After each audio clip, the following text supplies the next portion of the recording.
मुझे आज भी याद है जब मैंने पहली बार ग्रीन स्ट्रीट का वो घर देखा था। लंदन में भूरे रंग की ईंटों से बने कुछ मामूली से घर। उसे देखकर कोई नहीं कह सकता था कि वो घर भुतहा है। कुछ भी ऐसा नहीं लग रहा था कि 46 साल पहले यह साधारण सा दिखने वाला घर ब्रिटेन के सबसे डरावने किस्सों में से एक का केंद्र बन गया था। फिर भी जैसे ही मैं उस घर के अंदर गया, मुझे एक अजीब सी शांति महसूस हुई। दीवारों में एक फुसफुसाहट और एक तनाव जो बस बाहर आने का इंतजार कर रहा था। मेरा नाम ओलिवर हार्ट है और मैं ब्रिटेन की एक टीम का लीडर हूं जो भूतों और आत्माओं की जांच करती है। पिछले 5 महीनों से मेरी टीम एनफील्ड के भूत की कहानी की फिर से जांच कर रही है। एक ऐसी घटना जिसने 1970 के दशक में पूरे ब्रिटेन को हिला दिया था। हम अपने साथ नए जमाने के औजार लेकर आए, खास तरह के कैमरे, लेजर लाइट, बहुत संवेदनशील मशीनें जो छोटी सी हरकत को भी पकड़ DDH लेती हैं, और ऐसे ऑडियो फिल्टर जो आवाज को साफ कर सकते हैं। लेकिन हम अपने साथ नोटबुक, सहानुभूति और एक खुला सवाल भी लाए थे। इतने सालों के शक और कहानियों के बाद ग्रीन स्ट्रीट के उन तंग गलियारों में आज भी क्या सच्चाई छिपी है? 1987 की गूंज इस भुतहा कहानी को समझने के लिए आपको 31 अगस्त 1987 में वापस जाना होगा। पैगी हॉजसन, एक अकेली माँ, अपने 4 बच्चों मार्गरेट, जेनेट, जॉनी और बिली के साथ रहती थी। उस रात 11 साल की जेनेट अपनी माँ के कमरे में दौड़ती हुई आई। उसकी आंखें डरी हुई थीं। उसने कहा कि उसका बिस्तर हिल रहा है। पहले तो पैगी ने सोचा कि यह एक बुरा सपना होगा। फिर दीवारों पर जोर जोर से ठक ठक की आवाज आने लगी, जैसे कोई अदृश्य मुट्ठी मार रहा हो। फर्नीचर अपने आप फर्श पर खिसकने लगा। दरवाजे के सामने रखी दराजों वाली अलमारी ऐसे गिर गई जैसे किसी ने उसे जोर से धक्का दिया हो। और बस उसी पल हॉजसन परिवार की साधारण सी जिंदगी बदल गई। पुलिस वाले आए। वे डरे हुए, कम और हैरान ज्यादा थे। एक पुलिस वाली, कैरोलिन हीप्स, ने खुद एक कुर्सी को 4 फीट तक अपने आप खिसकते देखा। आस पड़ोस के लोग आए और उन्होंने लेगो के खिलौनों को अनदेखे हाथों से फेंके जाते देखा। एक आदमी के मुंह पर एक कंचा आकर लगा जो अजीब तरह से गर्म था। पत्रकार भी आने लगे। एक अखबार वाले ने तो एक चूल्हे को हवा में उड़च कर अपनी तरफ आते हुए देखा और उसकी फोटो खींच ली। फिर भूत प्रेत पर रिसर्च करने वाली एक सोसाइटी ने 2 जांचकर्ताओं को भेजा, गाय, लियोन प्लेफेयर और मॉरिस ग्रोस। उन्होंने सालों तक वहां होने वाली घटनाओं को नोट किया। 2000 अजीब आवाजें, 180 बार चीजों का हवा में उड़ रहना और कुल 1500 अलग अलग घटनाएं। जेनेट के गले से एक अजीब भारी मर्दानी आवाज आने लगी। वो आवाज कहती थी कि वो बिल विल्किंस है, एक आदमी जो उसी घर में नीचे एक कुर्सी पर मर गया था। टेप में उसकी कर्कश आवाज रिकॉर्ड है। मरने से ठीक पहले मैं अंधा हो गया और मैं सो गया और मैं नीचे कोने में कुर्सी पर मर गया। कुछ लोगों ने कहा कि जेनेट आवाज निकाल रही है, लेकिन प्लेफेयर का कहना था कि कोई 11 साल की बच्ची घंटों तक ऐसी आवाज नहीं निकाल सकती। अगर आप गूगल पर तस्वीरें देखेंगे तो आपको जेनेट हवा में दिखेगी। कुछ लोग कहते हैं कि वह बिस्तर से कूद रही है। मानने वाले कहते हैं कि उसे फेंका जा रहा था। यह बहस आज भी चलती है। नए जमाने के लेंस से 2023 में हमें उस घर में जांच करने के लिए 2 दिन की इजाजत मिली। घर में रहने वाली नई किराएदार ने बताया कि उन्हें कभी कभी अजीब ठपठपाहट सुनाई देती है और सिगरेट की गंध आती है, जबकि घर में कोई सिगरेट नहीं पीता। हमने घर में हर जगह मशीनें लगा दी ताकि छोटी सी हरकत, आवाज या तापमान में बदलाव को भी रिकॉर्ड किया जा सके। शाम के ठीक 7:60 पर हमें पहली अजीब चीज मिली। लिविंग रूम की दीवार पर 2 बार खटखटाने की आवाज। वहां कोई भी इंसान नहीं था। मेरी साथी रेनी ने फुसफुसाकर कहा, शुरू हो गया। हमने जोर से पूछा, क्या यहां कोई है? फिर से 2 बार खटखटाने की आवाज आई। यह 1977 के पैटर्न जैसा ही था। हाँ के लिए 2 बार खटखटाना और ना के लिए 1 बार। रेनी ने पूछा, क्या तुम बिल हो? शांति। फिर एक ही खटखटाहट, क्या तुम जेनेट हो? 2 बार खटखटाहट। मेरा गला सूख गया। जेनेट तो जिंदा है और हमसे मीलों दूर थी। 3 गवाहों से फिर मुलाकात। हम उस रात की गहराई में जाने से पहले हमें अतीत की आवाजों को सुनना चाहिए। मार्गरेट हॉजसन, जो अब 60 के दशक में हैं, आज भी कांप जाती हैं जब वे याद करती हैं कि कैसे भूत जेनेट का पीछा करते हुए स्कूल तक आ गया था और क्लास में डेस्क उड़ीकने लगे थे।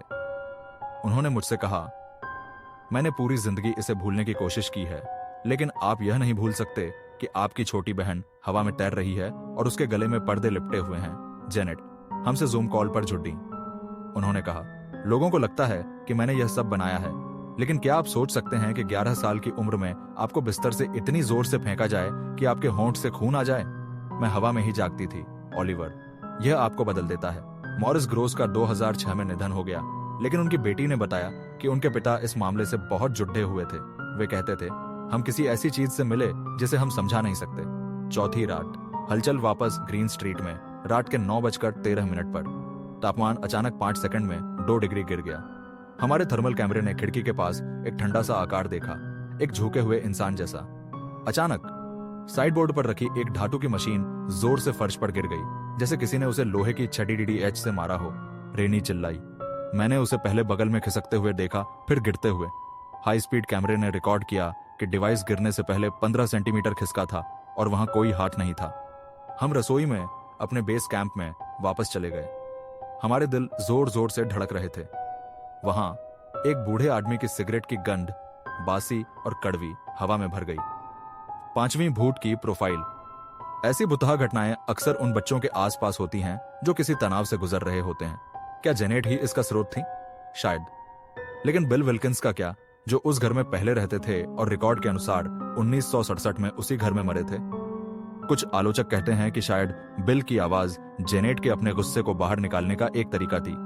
लेकिन हम उन घटनाओं को कैसे नजरअंदाज कर सकते हैं जहां लोहे के औजार फेंके गए, गड्ढे पलट दिए गए और पुलिस ने खुद बर्तनों को उड़ते देखा।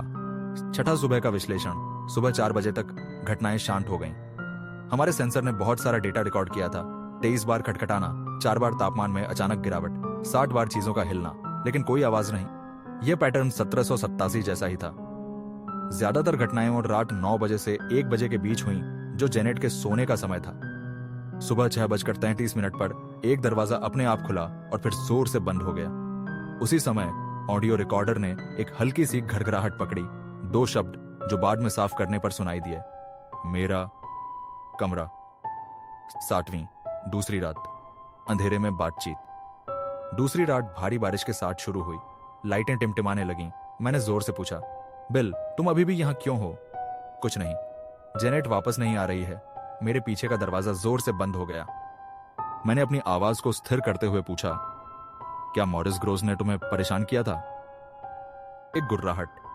यह इंसान या हवा की आवाजें नहीं थी। हमने एक स्प्रिट बॉक्स का इस्तेमाल किया, एक रेडियो जो बहुत तेजी से चैनल बदलता है, इस उम्मीद में कि भूत उन आवाजों के जरिए बात कर सकें। शोर के बीच एक कठोर मर्दाना आवाज आई, कोई इलाज नहीं। एक और टुकड़ा, दर्द सालों से। 8वां, हमारे शक का सामना।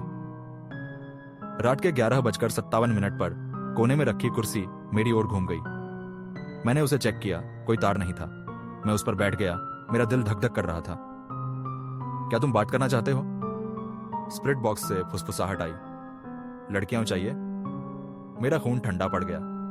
जेनेट और मार्गरेट ही तो मूल केंद्र थीं। 9वीं लकड़ी में जमा दर्द। लोग पूछते हैं, भूत जगहों से क्यों चिपके रहते हैं? एक सिद्धांत यह है कि दर्दनाक घटनाएं अपनी ऊर्जा चीजों में छोड़ जाती है, जैसे लकड़ी में यादें जमा हो जाती हैं। 10वां, नींद का लकवा या भूत। रेनी ऊपर के बेडरूम में सो गईं। बाद में उन्होंने बताया कि उन्हें लगा जैसे कोई उन्हें दबा रहा है। उनकी आंखें खुली थीं और छाती पर वजन था। कुछ लोग इसे नींद का लकवा कह सकते हैं। फिर भी उनका कैमरा चलता रहा। फुटेज में हमने एक परछाई को उनके शरीर के ऊपर से गुजरते देखा। उसी समय उनकी स्मार्ट वॉच पर उनके दिल की धड़कन 60 से 120 हो गई। 11वें हॉडसन परिवार फिर से मिला। हमने जेनेट और मार्गरेट को दिन के उजाले में घर आने के लिए बुलाया। मार्गरेट दरवाजे पर कांपते हुए खड़ी थीं। जेनेट सीढ़ियों के पास रुक गईं। यह सब यहीं से शुरू हुआ था, उन्होंने कहा। जैसे ही हम जाने लगे, दीवार से एक कोट टांगने वाला हुक उड़ गया और सीढ़ी से टकराया। सब जम गए। जेनेट ने फुसफुसाया, बिल सो जाओ। हॉल का लैंप टिमटिमाया और फिर स्थिर हो गया। 12वां डेटा बनाम विश्वास। हमने अपने सबूत इकट्ठे किए। 41 बार खटखटाना, 12 अजीब ऊर्जा स्पाइक्स, 4 बार तापमान में गिरावट, 1 लाइट का फटना, 3 परछाइयां और 17 साफ सुनाई देने वाली स्प्रिट बॉक्स से आवाजें। क्या यह सब कुछ साबित करता है? शायद नहीं, लेकिन जब आप इसे 1977 की डायरी से मिलाते हैं, समय, शब्द, तो पैटर्न गहरा हो जाता है। 13वीं अंतिम रात।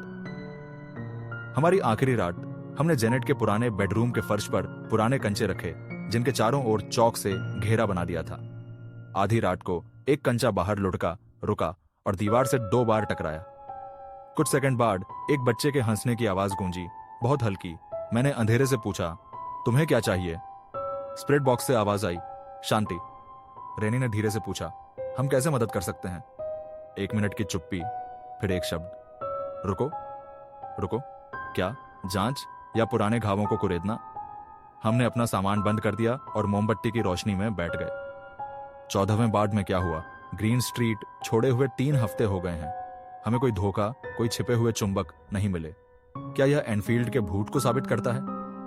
सबूत पैरानॉर्मल रिसर्च में एक फिसलन भरा शब्द है। हमने अजीब घटनाएं को इकट्ठी की। हम अपराधी का नाम नहीं बता सकते।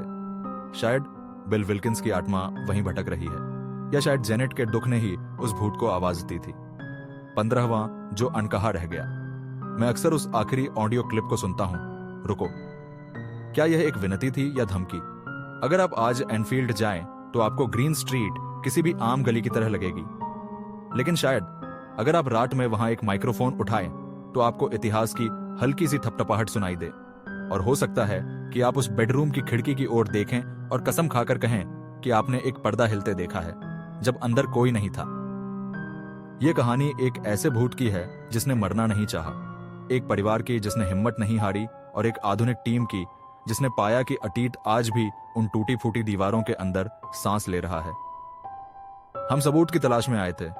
हम सम्मान के साथ लौटे। ग्रीन स्ट्रीट में जो भी है शायद वह कभी नहीं जाएगा, लेकिन शायद क्योंकि हम उसके साथ बैठे, उसे देखा और उसकी शांति की कामना की, अब उसके कदम हल्के महसूस होते होंगे। अब आप खुद तय करें, यह एक धोखा था, एक भूत था, या एक गहरा दर्द। वह घर आज भी इंतजार कर रहा है, जैसे सभी भुतहा जगहें करती हैं, अपनी अधूरी कहानी को सुनाने के लिए।